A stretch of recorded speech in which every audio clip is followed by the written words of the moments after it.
What American state is loved by everyone? Like here in Brazil, the state that no one dislikes is called Minas Gerais. It has a good weather, low criminality, historical cities and sites, good food, friendly people, good education, etc. Is there a state in the US that is like that? Hawaii is probably as close as you're gonna get. For some weird reason, Colorado appears to be extremely favorable amongst almost every American I speak to. As someone from Colorado who lives in Colorado, I have to agree.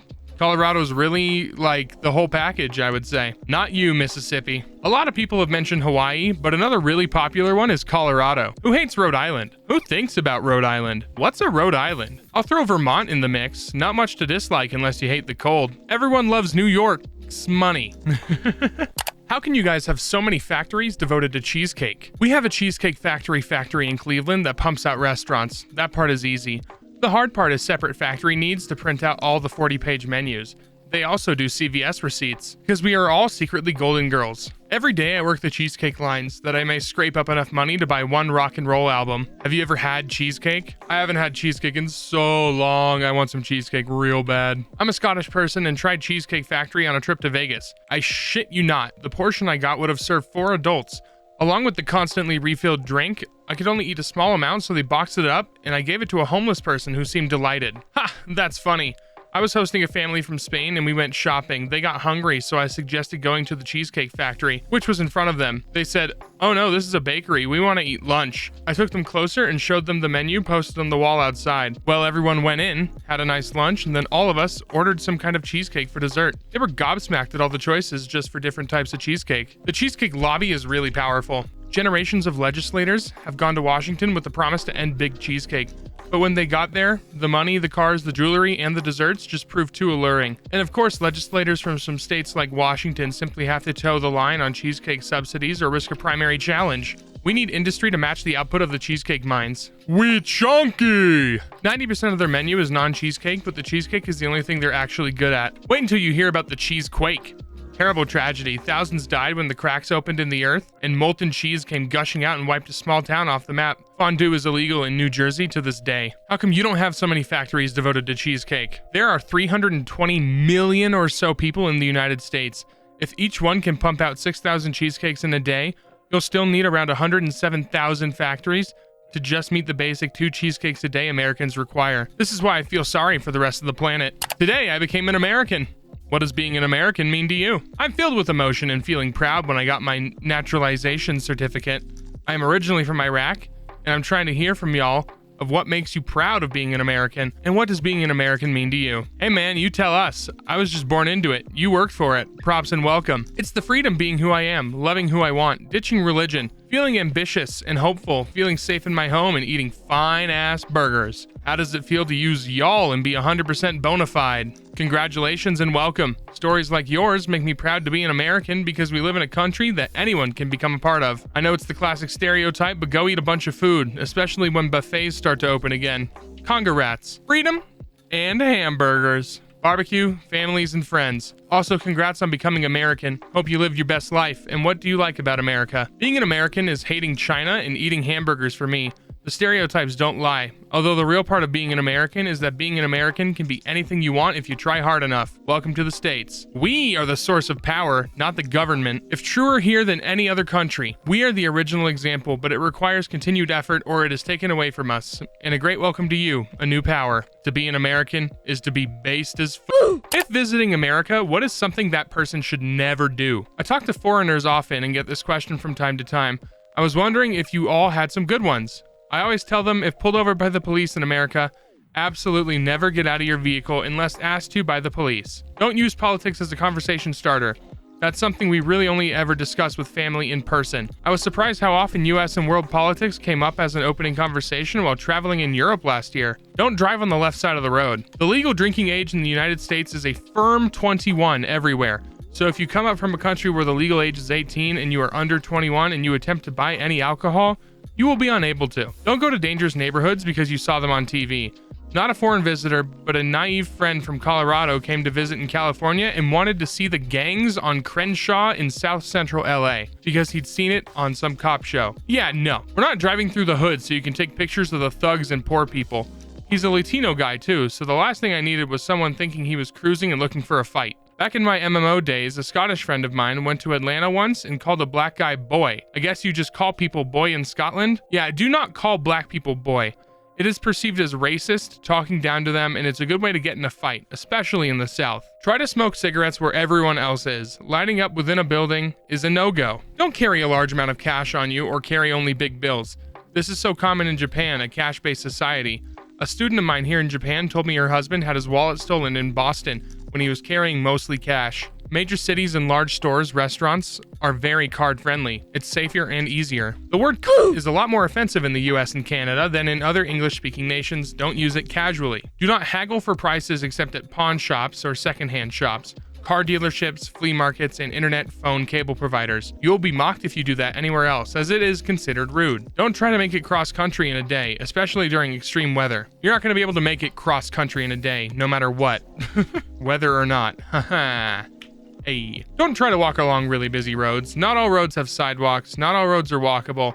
People will think you're in distress and the police may stop you to check if you're okay. Hit your child in public. I'm not condoning physical punishment against kids. I just know from experience that in some cultures that's a norm. But if you do it here, chances are you'll be confronted by an irate bystander. Smell bad. It sounds like a joke, but Americans are really unaccepting of any type of BO. We probably won't actually say anything to you, but we will automatically dislike you. What do you do with ice in drinks? I recently had ice in my drink for the first time in my life, and I have so many questions. What do you do with it? Do you just wait for it to melt? Do you try to ignore it? Do you have to drink at the same pace the ice melts at? If not, what do you do with the leftovers? Eat them, wait for them to melt, and then drink? Throw them away? What if you happen to get a cube in your mouth while drinking? Is that supposed to happen? Do you eat it? Spit it out? I'm confused. Help. I love this whole post. It's amazing. This thread is why the sub exists. You just drink your drink at your own pace and when you get it. Usually you can finish before the ice really starts to melt. I happen to like crunching on the leftover ice chips personally. This is America. You are free to do whatever you wish with it. I like to chew it, but my mom always said it was bad for your teeth. You're overthinking it, my guy. The ice is there to keep your drink cold. If you have a straw, use that. If not, just try not to get an ice cube in your mouth. I mean, nothing bad will happen, but then you have to either chew it or swallow it whole, and that can be awkward.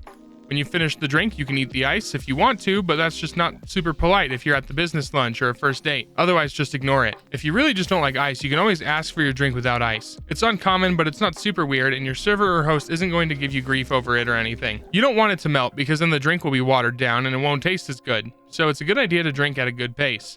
Some people like to chew on the ice after you're done drinking. I definitely do. If not, just leave it there and throw it away. I understand it's weird. I wasn't really accustomed to having ice in my drink when I moved here, but I prefer it and it's nice when it's hot. They're used as suppositories. Ignore it or chew it. That's what I do. Americans, have you ever experienced a culture shock in your own country? I live in Japan, but when I go back to the US, I'm completely shocked about how many choices there are for the smallest things, especially food. What kind of bread do you want on your sandwich? What kind of dressing do you want? What kind of meat do you want? What kind of cheese? Toppings? What vegetables? How do you want the bread cut? Toasted? How about sides? Heck, I had a culture shock in my own county. I live in West Virginia along the border with Ohio, and the northern end of our county has bridges that connects us to Ohio, and the southern end is more isolated. Fresh out of college, my first teaching job was a long-term substitute at a small high school in the southern end of the county. On the first day, students said stuff like, "You have a weird accent. Are you British or something? Where are you from?" Me, about an hour north of here. Live in a big East Coast city and went to a small Midwest town college. I couldn't understand why strangers would wave and say hello as I walked by. Actually, I had to have my roommate explain it to me. Of course, the country is so large. For example, I went to Texas and was shocked how proud Texas is of being Texas. At my hotel, the waffles were Texas-shaped. I went to order coffee and the sizes were small, medium, and Texas. The first time I stepped into a really bad neighborhood in my city. I honest to God thought the place looked like a war zone. It was amazing to see how seedy it was. Feces on the ground, bus shelters smelling like urine, boarded up houses. Had to go to the Native American reservations before. Was honestly shocked at the level of poverty I saw. I've been to some third world countries and didn't think that level of existence was possible in the US. I've been surprised to find out that some things I thought were common everywhere are really just a southern thing. For example, pimento cheese and homecoming mums. What the hell's a homecoming mum? Okay, I just googled what a homecoming mum is. That's a lot. My first real sense of culture shock was when I went to college and realized we didn't get the Monday after Thanksgiving off. Where I'm from, hunting season is a holiday. What are criticisms you get as an American from non-Americans that you feel aren't warranted? That we're all loud. Plenty of quiet folk, you probably just can't hear us over the loud ones. Basing their entire opinion of the USA off of one trip to Orlando 6 years ago. Vast generalizations in general. It's bad to generalize 10 people in a room, but there are millions of Americans in 50 states that are pretty independent of each other. Also factor in that big cities in all those states are very different than the country life that even in the same state. Stuff about fake friendliness. Just because it is not a thing in your culture to smile at or talk to random strangers doesn't mean that always smiling and talking is something non-genuine. You're not American, you're Indian. I was born and raised in the United States. Yes, my parents immigrated from India to America, but I am American. People saying we have bad food. If you've never had gumbo, barbecue ribs, blackened fish, or a bowl of great chili, that's on you. The American citizens are the American government. When I was doing my study abroad in the UK, I had more than one person get on me about America's involvement in Iraq. It's like, I know, mate, it's bad, but what would you personally like me to do about it? Outside voting, I can't really do anything, and even when I do vote, most of the time the two major parties agree that doing drone strikes around the world is a-okay. Northern Europeans and others get really offended that we're outgoing and friendly, especially when we're visiting their areas on vacation. That America is some underdeveloped podunk hellscape.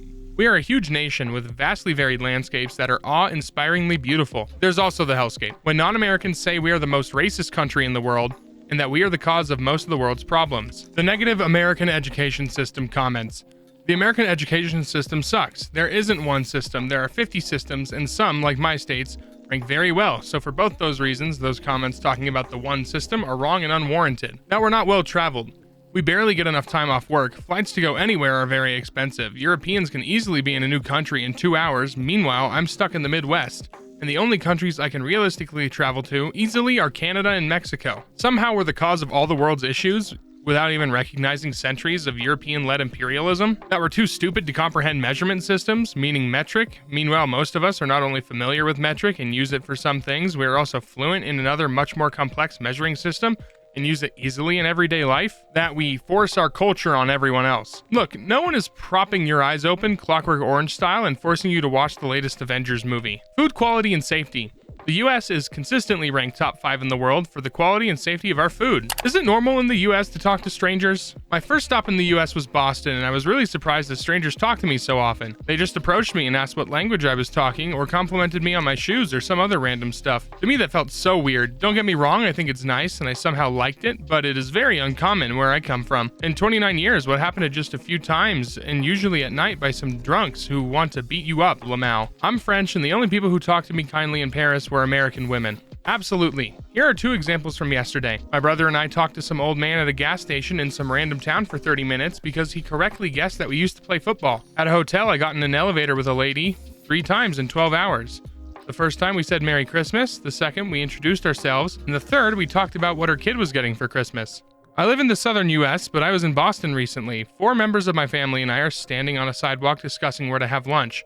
A complete stranger overhears us and recommends a restaurant that is popular with the locals, tells us a little about the menu, and then says goodbye and moves on. That restaurant was great. That is completely normal in the US. Yeah, we're very social people. Wait until you hear about us shaking hands of people we just met. Lol. Tell me more. Europeans dislike the awkwardness of talking, while Americans dislike the awkwardness of not talking. I recently chatted with a family from Western Kentucky. We were out for dinner and they stopped on their way to the Smoky Mountains. We chatted until we were told our table was ready. We chatted maybe 5 to 10 minutes. When the tornadoes hit Kentucky recently, I was worried for them. So yes, we talk to strangers and care about them. 25M Floridian. I was once on a walk with my dog and we met this older lady near these woods I used to live next to. We talked about our dogs for about 10 minutes, then started talking about the woods and how I used to play in them. Then we decided to explore them. So it was me, my dog, an old lady who I didn't know, and her old dog hiking through these woods for about an hour. Then we came out and went our separate ways and never to meet again. Mind you, that was an uncommon experience, but very apt example of how friendly many Americans are. If you think Boston was friendly, visit the Southeast on your next trip. It's even friendlier.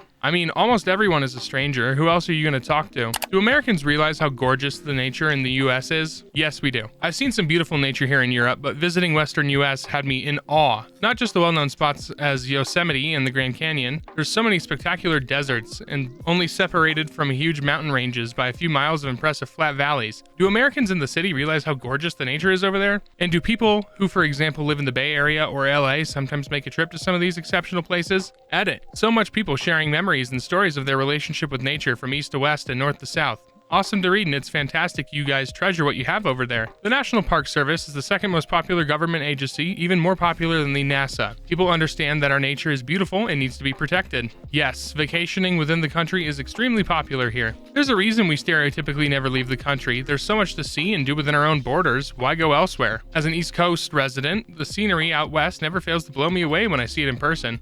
The desert, mountains, flat treeless land for as far as the weather allows you to see, such a stark contrast to the endless trees where I live. Yes, we constantly hear from foreigners about how we don't travel, but we do extensively within our own country, and we love it. Absolutely. Our country is unbelievably gorgeous. It isn't just to the big majestic stuff out west either. It is almost impossible to go to a part of the US without there being incredibly beautiful land nearby. Around here we have Ohiopyle and Cooper's Rock, West Virginia. So, without even driving an hour, we get eye candy. Yeah, it's pretty sweet here. Except that assholes dunk garbage everywhere. It's illegal but hard to prosecute unless you catch them in the act. Good people will clean it up, but it still pisses me off that we have so many a-holes ruining it. Thank you guys so much for watching today's video. Make sure to leave a like, comment below, subscribe if you're new, turn on post notifications so you get notified every time this channel uploads. Again, thank you so much for watching. Have a wonderful, wonderful rest of your night.